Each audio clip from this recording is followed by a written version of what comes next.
Katawha niwa nai. Katawha ye magapehe paitenako.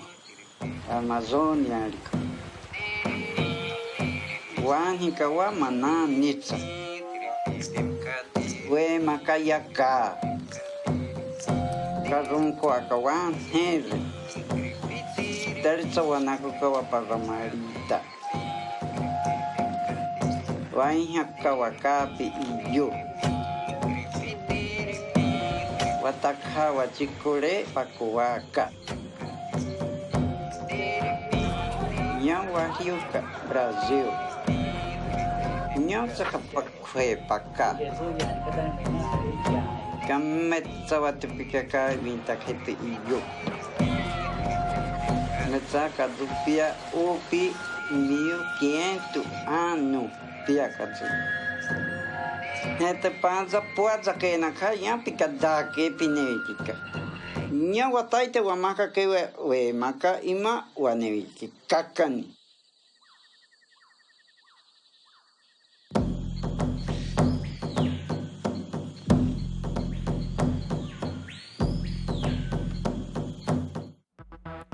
Para falar sobre a situação dos índios no Brasil de hoje, recebemos a índia Guarani e professora Potã Porã e o antropólogo do Instituto Socioambiental, Moreno Saraiva Martins, que trabalha com o povo Yanomami.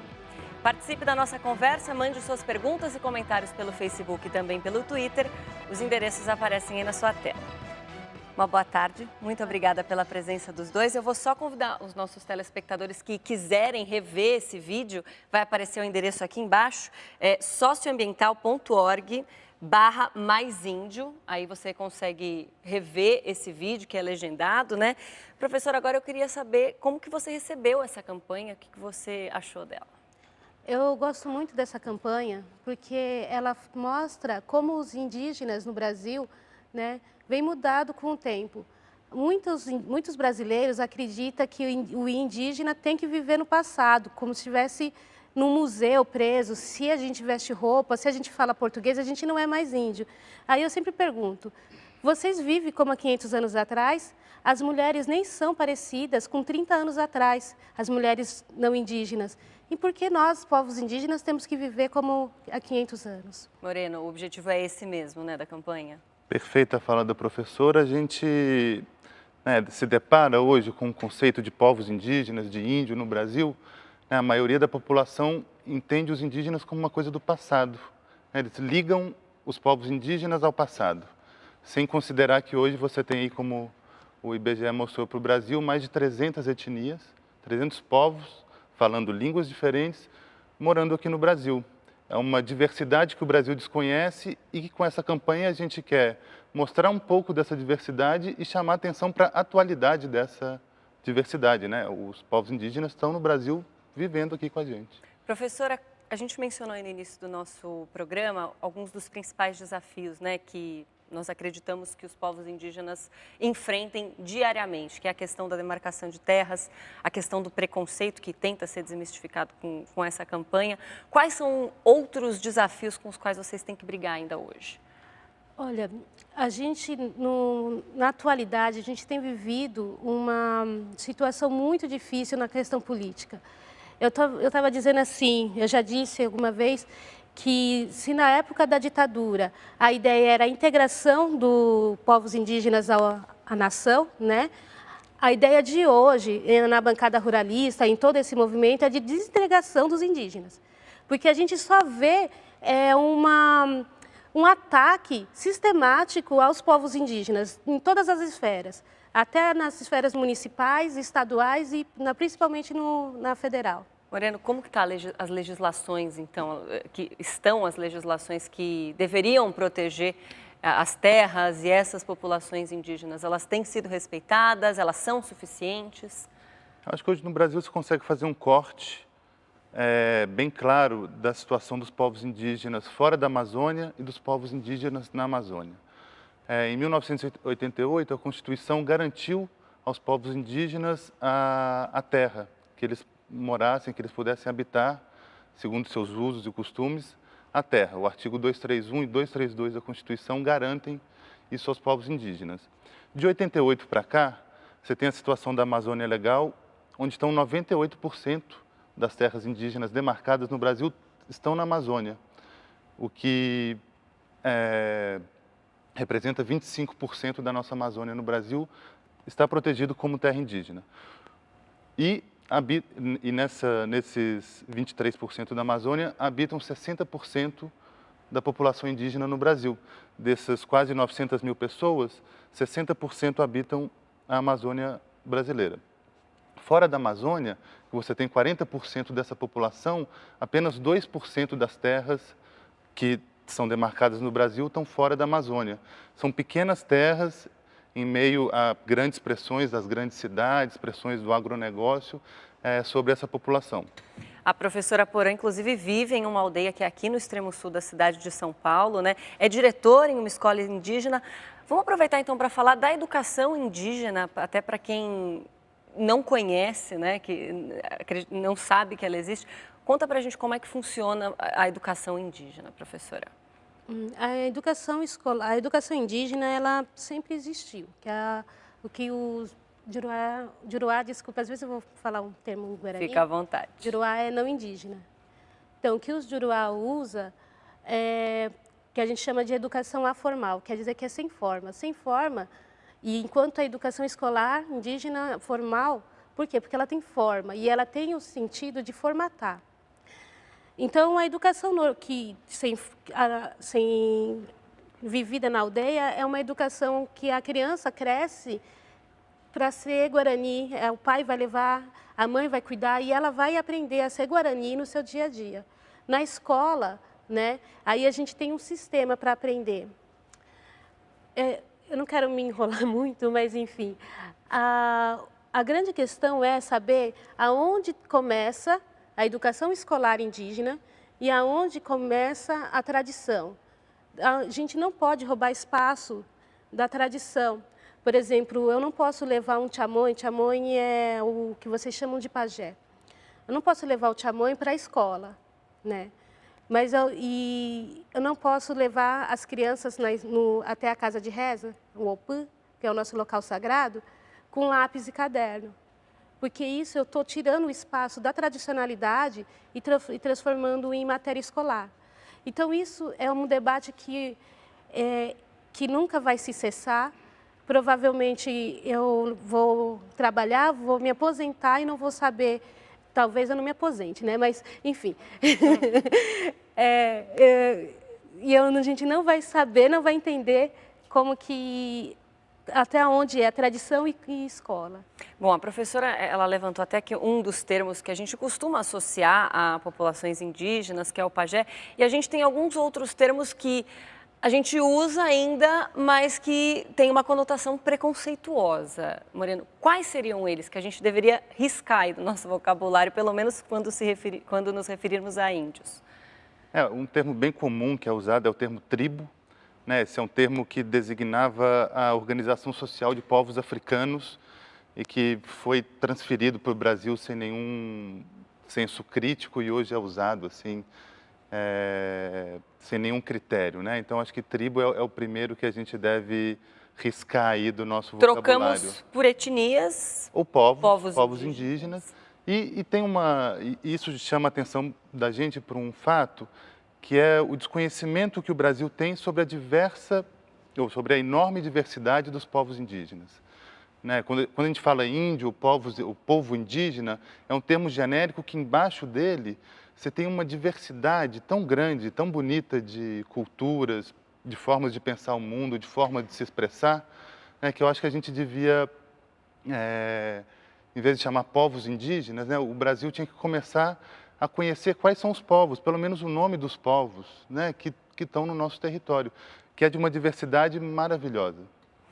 Bom, recentemente, o novo presidente da FUNAI ele deu uma declaração de que gostaria de integrar, né, os povos indígenas numa cadeia produtiva, que, na verdade, vai de encontro à prática dos nossos governantes, que recentemente, como você disse, professora, estão tentando realmente separar os povos indígenas da sociedade. Você acredita que a visão desse presidente da FUNAI com relação a integrar os povos indígenas na cadeia produtiva, ela vai de acordo com os interesses? Vai de acordo com os interesses da bancada ruralista, né? Não com o acordo dos interesses dos povos indígenas. Acontece que, assim, para não generalizar, eu vou falar do meu povo. Eu sou Guarani-Mbiá, então é o que o meu povo pensa. A gente chama de Nhanderecó. Nhanderecó é o meu sistema, o nosso sistema. O Juruarecó é o sistema do Juruá, quer dizer, o sistema não indígena, que é o sistema capitalista. O sistema capitalista não é só um sistema monetário, é uma filosofia de vida, é uma maneira de estar e viver no mundo. O sistema Guarani é uma maneira de estar e viver no mundo.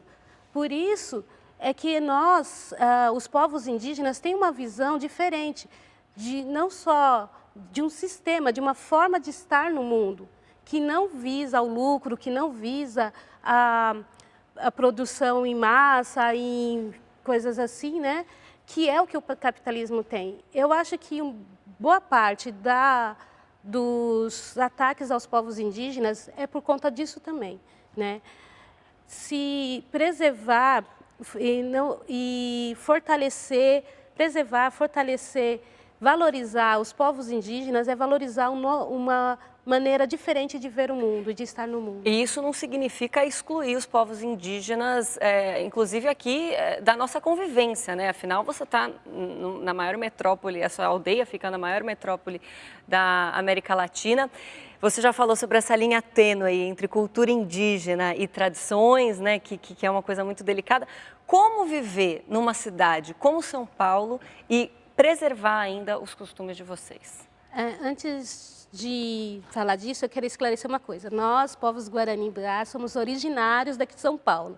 Muita gente acha que a gente veio do Amazonas, veio de outro lugar. Fala, volta para o mato. Nós sempre estivemos aqui.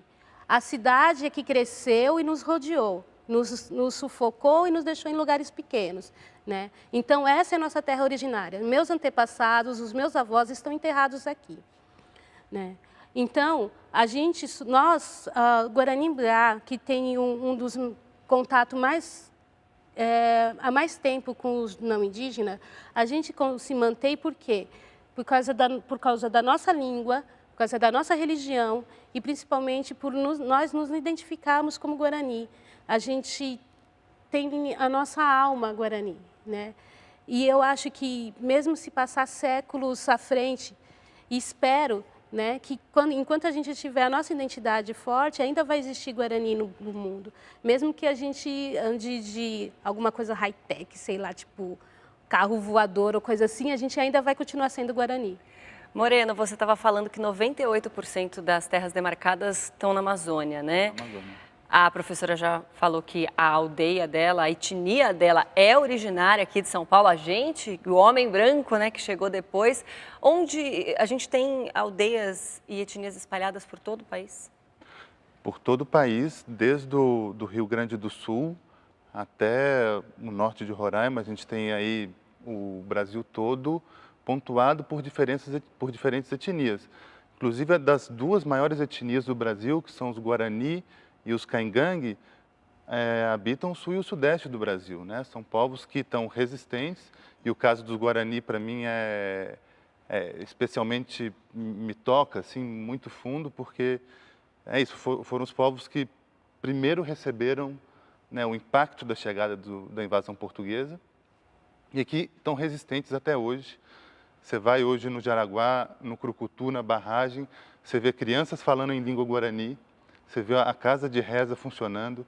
Isso é emocionante, impressionante ver a resistência desses povos, né? A gente tem aí tem estimativas de quando os portugueses invadiram o Brasil, de até 5 milhões de pessoas, 5 milhões de indígenas habitando essa área que hoje é considerada Brasil.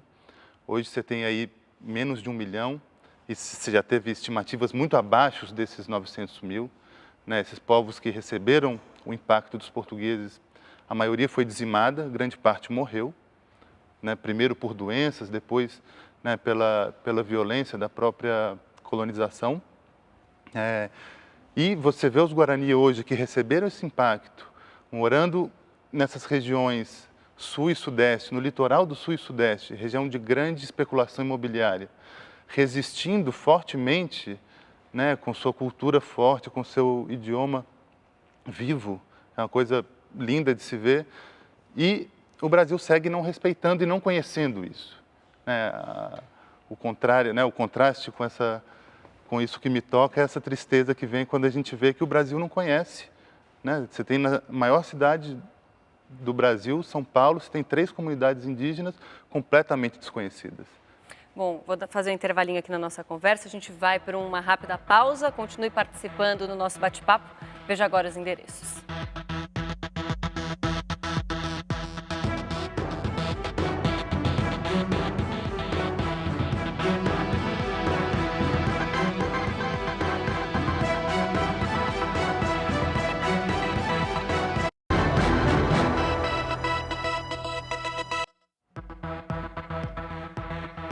Já estamos de volta com o JC Debate. Hoje, dia do Índio, conversamos sobre a situação dos povos indígenas no Brasil. Com a gente, a índia Guarani e professora Potê Porã e o antropólogo do Instituto Socioambiental, Moreno Saraiva Martins, que trabalha com o povo Yanomami. Continue participando com suas perguntas e comentários pelo Facebook e pelo Twitter. E embora a tecnologia esteja cada vez mais presente na vida dos índios, as tradições não são abandonadas. Depois de 15 anos, os índios Carajá, da Ilha do Bananal, em Tocantins, retomam o ritual Retorrocan, que simboliza a passagem dos meninos para a idade adulta. A reportagem foi feita pela TV Graciosa. Com mais de 2.000 quilômetros quadrados e uma extensão de 300 quilômetros na divisa do Tocantins e o Brasil Central, banhada pelos rios das bacias do Javaé e Araguaia. Nela vivem 6 comunidades indígenas que moram em ocas como estas. A convivência entre índios e animais é marcada pelo respeito. Depois de 15 anos, os Carajá retomam com o ritual do Retorrocan.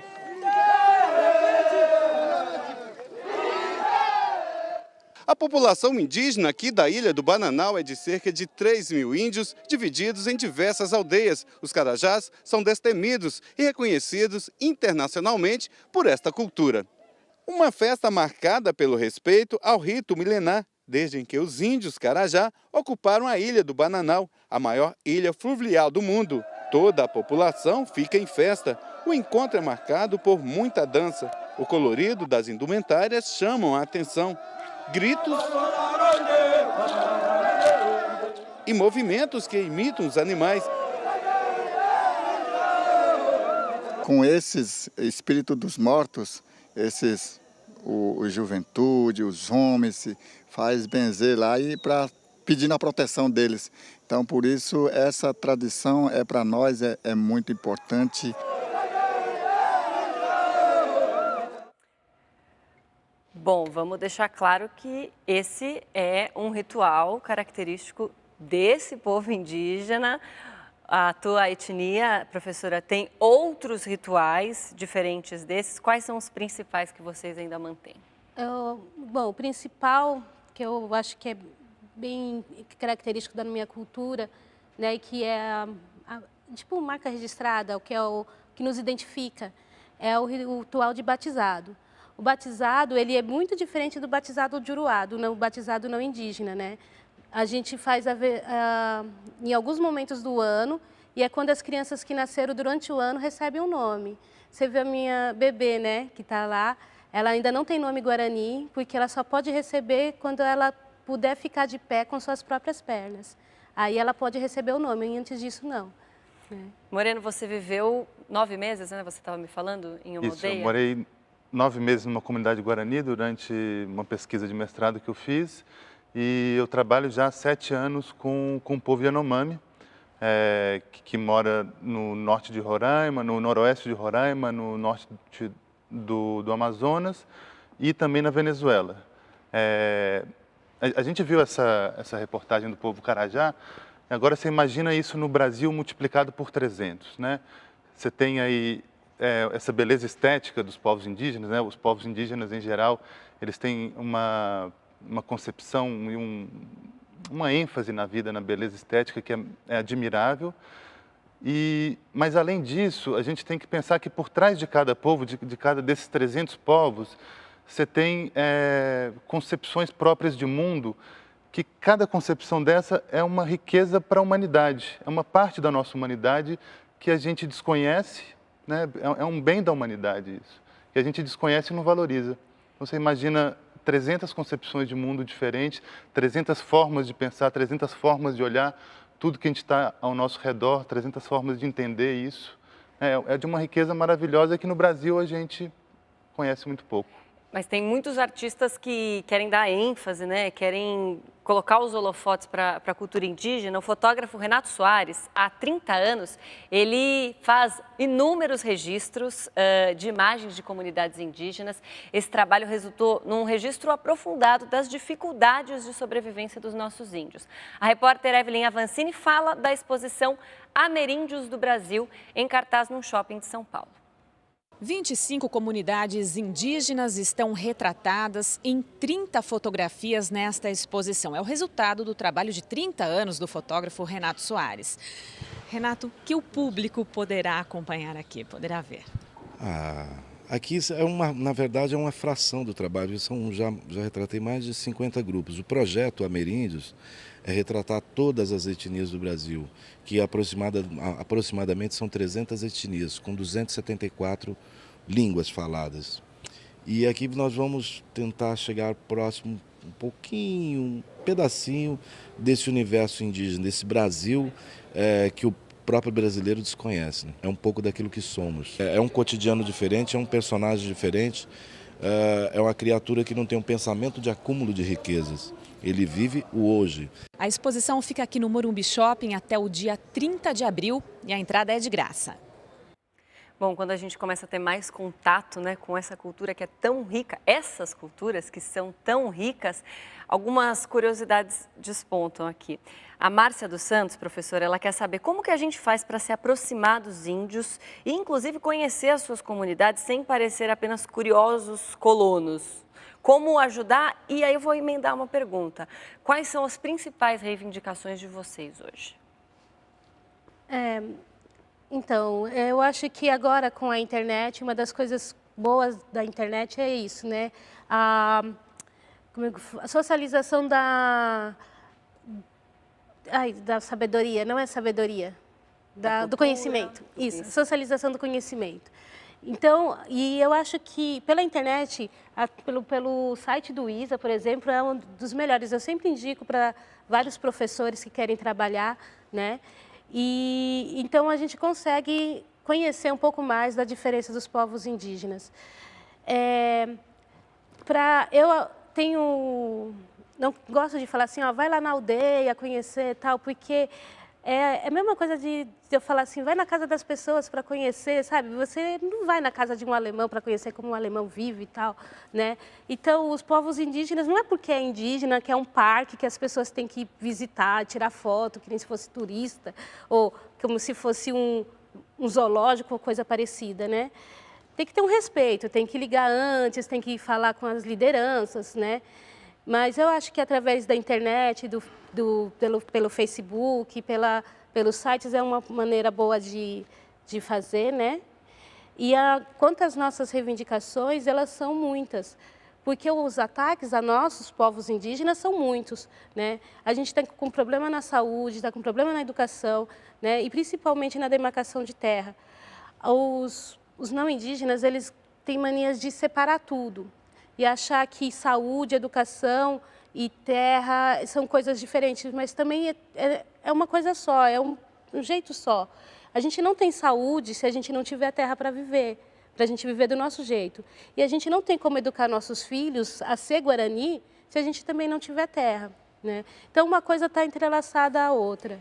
Moreno, vou aproveitar então as imagens e a fala aí da professora sobre as reivindicações para falar de um ato que vai acontecer na semana que vem, né? O acampamento Terra Livre 2017. Qual que é o objetivo dele? Exato. Esse acampamento é mais um de uma série de acampamentos Terra Livre que vem acontecendo já há alguns anos em Brasília, quando os povos indígenas se reúnem para poder manifestar, deixar claras as reivindicações. E nos últimos anos, vamos falar aí nos últimos 5 anos, esses últimos 5 anos foram marcados por uma série de retrocessos em direitos, de ameaças a direitos constituídos dos povos indígenas, e marcado também por mobilizações das organizações indígenas.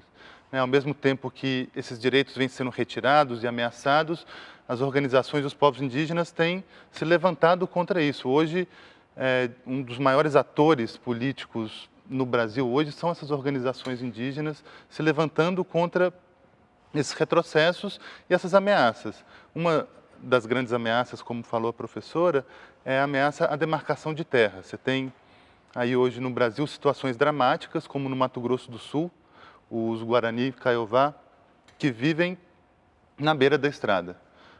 Foram retirados de suas terras, historicamente retirados de suas terras, o Estado brasileiro com uma dificuldade imensa de reconhecer o direito deles à terra. Bom, eu vou aproveitar que nosso tempo está acabando, vou mostrar aqui o livro do Isa, que foi lançado recentemente. Está aqui, Povos Indígenas no Brasil, 2011-2016. É uma publicação que é feita a cada 5 anos, né, Moreno?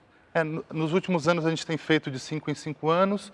É uma publicação que faz um apanhado da situação dos povos indígenas, da política indigenista no Brasil nesses anos.